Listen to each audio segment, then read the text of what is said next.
when the full invasion happened, and Fulbright and the State Department ordered all of us to leave. And we were given a choice: stop our Fulbright and go back to the United States, or relocate to Warsaw and help with the refugee crisis that was emerging because women and children were trying to get out of Ukraine. We moved to Warsaw.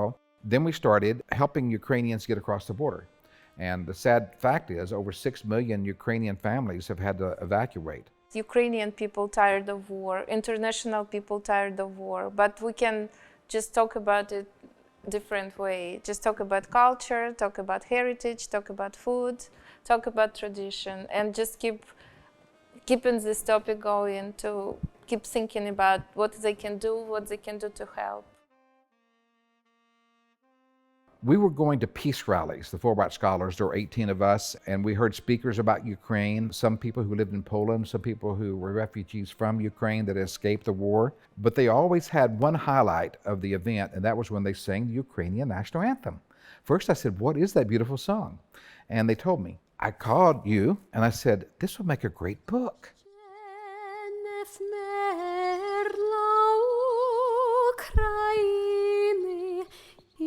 Слава і воля, ще нам, браття молоді, усміхнеться доля, синуть наші воріженьки. Text is super powerful. It was written during the resistance. So the end of it, like, we will put our soul and heart to fight for freedom. So I think it's deep and it's hard. And I think for children it's a little bit heavy, but you cannot remove words from this song. And we were coming up with this idea, we're writing it together. There were two things that had to happen. I could not write a book about Ukraine as an American Fulbright scholar. I needed a Ukrainian co-author, so I found one. But we also had to have a Ukrainian illustrator.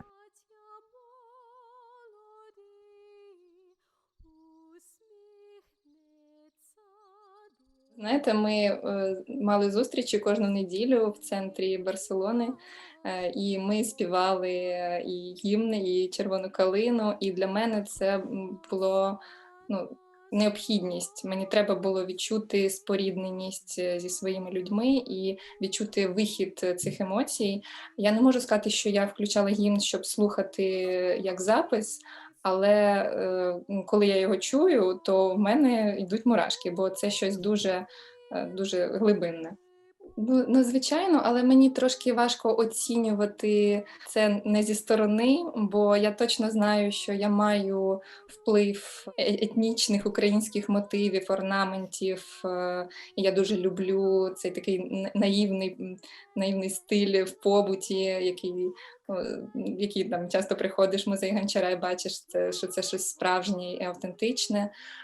І воно просто начебто в мені накоплене, і я не можу це оцінити, що я це використовую. Але я точно, як через призму культури, я бачу, як створити трансформацію в ілюстрації. От якось так, напевно, можна сказати.